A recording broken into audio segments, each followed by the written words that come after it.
It's the Fantasy Football Hustle. Here are your hosts, Brian Drake and Dwain McFarland. All right, that's going to bring us to our final running back of the evening. He's the player who finished last season in half-point PPR as running back 15. Should I just hang up and listen here, Drake? Yeah, if you want to just stay on hold here. So it's Miles Sanders of the Philadelphia Eagles. He is now coming off the board, according to Fantasy Pros, running back 13. That's nonsense. He's coming off the board like middle to late first round in every best ball draft that I do. Here's really the story with Miles Sanders. Early last season, they liked what Jordan Howard was doing, right? So you can look at his percentage of snaps, that being Howard. He didn't really take off and start being the man until week 10. That's when he started getting 85+% of the snaps. He went 85%, 85%, 88%. Then he got nicked up a little bit, and then, okay, here comes the Boston Scott show. But he's also a guy that's going to do it in the receiving game. We talked about Nick Chubb and how he was getting 2 or 3 targets. Well, you're talking a guy here in Sanders from week 10 on, 4, 5, 5, 5, 6, 6, 5 targets. Ended up with 63 on the season, and that's early in the season. He wasn't even being used that much. So the upside is through the roof. Really needs to score some touchdowns, though. That's where I think people, Dwain, might not realize with this Eagles offense, and I'd love to see what your stats say. Is he going to be that guy at the goal line that they're going to give the ball to? Because I think this is a team that still likes to throw the ball a lot when they're down in close. And don't be surprised if they go out and they sign a Lamar Miller, a Devonta Freeman, someone else, because there's been rumors too that it came out the Eagles, when they were on the clock and took Hurts, the quarterback, in the second round, they were also considering guys like J.K. Dobbins. So they want another running back.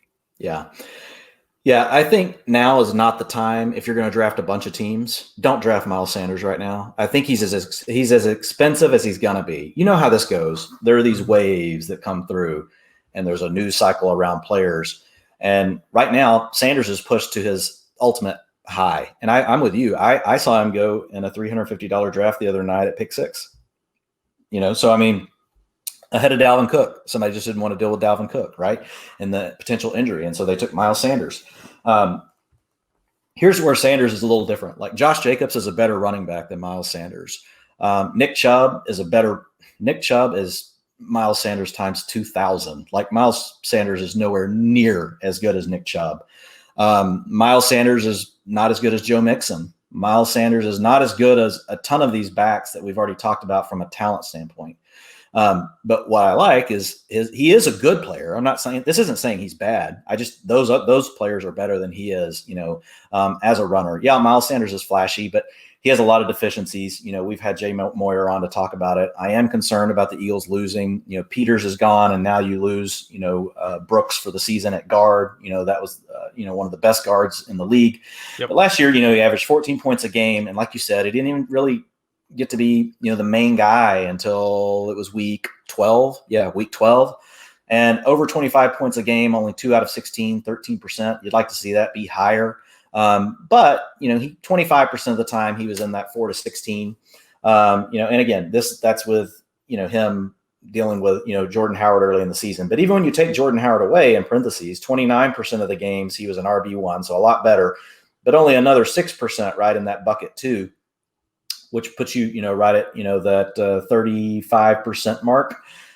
So he just had too many games, Drake, that were under RB2. And I think a lot of it does go back to the deficiencies that, Moyer came on and talked about with us about Sanders, just not having really great vision, not great feel. But it is a volume game, and he does have explosiveness, right? So he has those things going for him. So if we look at his snaps, you can see what we were talking about until here, right? And that's when Jordan Howard leaves the picture. Like you said, got a little nicked. And then this is what it looked like the next 2 weeks. And then again, in week 17, there was a little bit of protection going on there because they wanted to have him for the playoff game since the Cowboys blew it. That's another topic for another day. I just got to let Drake have his moment. But inside the 5, like you said, only 22%. But here's the thing. The guy that was getting all those carries inside the 5 was Jordan Howard, and he's gone. So if we look at Miles Sanders and we look at inside the 5 attempts just from the time that Jordan Howard was out, Miles Sanders got quite a few of them. He got 4 out of the 7 total, but 2 of those that went to Boston Scott were in week 17 when they were trying to protect Miles Sanders. So I actually think Sanders, as far as the inside the 5 stuff, I think he's got a shot at that 60% range. I don't know that he'll ever be the 70, 80%, 75% like some of those other bigger guys like Henry and even Mixon. But I think he could get into that 60, 65% range, right? Which puts you in the RB1 territory like we're talking about here. So once we got past, Jordan Howard being part of the mix, Sanders is mostly in the RB2, RB1 range when it comes to attempts. And again, just throw week 17 out. And the same thing, right, for, his carries inside the 5. But again, I think you're going to see a little bit more, there. And these averages up here, you kind of got to throw out. You really just need to focus in, on these.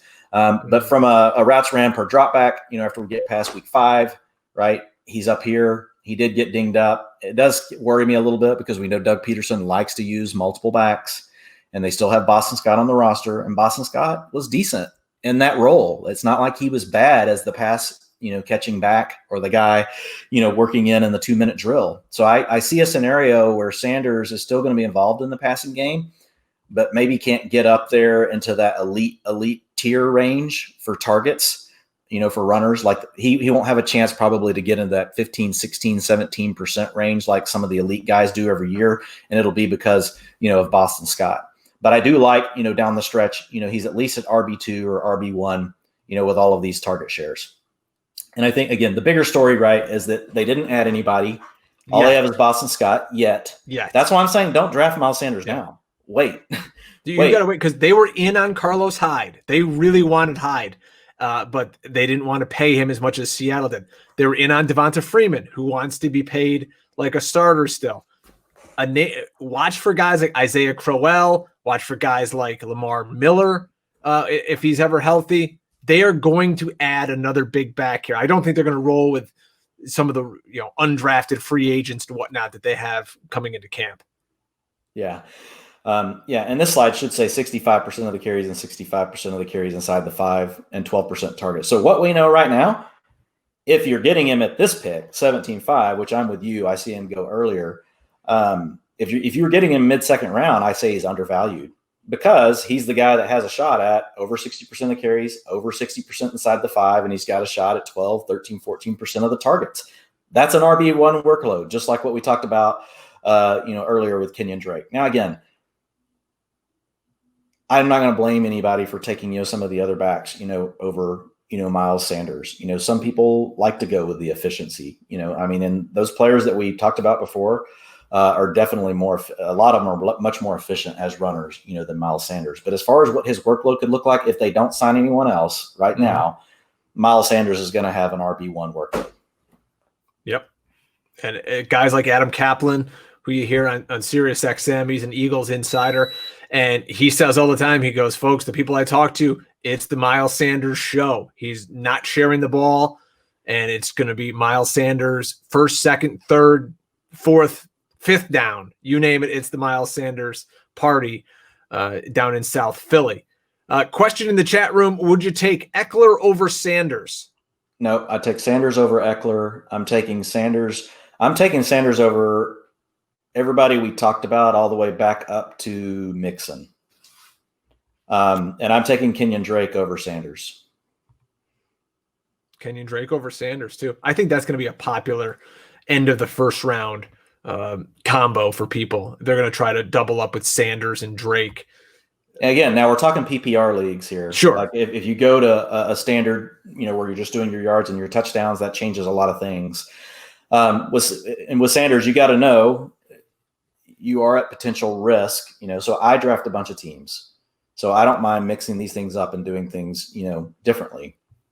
But if I'm if I'm in a situation where, I'm only doing a couple of teams and I'm having to draft early, I might steer a little more clear of Sanders just because I'm worried, right, that, they're going to sign somebody else. But if I'm drafting, a bunch of teams, I'm a little less worried about it. Like I'm not getting Miles Sanders, to be honest. I haven't been able to draft him yet, Drake, just because it's like you said, in the drafts I've been in, he goes between picks like 6 and 8. Yep. And the only non-money draft I've done is with you, and you picked him right after me. So I thought I might have a shot at him in that league. But then when you landed on the other side of me, I knew that was going to be gone. So yeah, I mean, I'm going Sanders, over Eckler, pretty easy. I mean, because again, 65% over, I think Eckler is going to be around 40 of the carries, right? 12% of targets versus 15 to 16% for Eckler. 60 to 70% of the carries inside the 5, which for Eckler is going to be 30 to 40%. It's just, Sanders for me is hands down over Eckler. So I hope you guys enjoyed what we did here tonight. Try to take a different slant on some players and look at it from what you guys are looking at, because maybe your draft slot, or you're going to find out soon and you say, oh boy, I'm going to be mocking a ton of times, and these are the guys that are falling in my range, and who might I like? So we took a bunch of great data that Dwain has access to, and we put it out here in this visual form. And our new guy, Corey, thank you. Great job. Yeah, welcome thank you, aboard. He did a really bang up job there. We appreciate it. And we're going to keep doing this all summer long. Corey, I told him that it's hit piss. It's not hit piss, but that's Drake. Yeah. Steve Rappin from Fighting Chance, the first time we ever did a show, season 1. You did call him Rapin. Steve Rapin. And I got a text from his eyes bugged out of his head, but what can you do?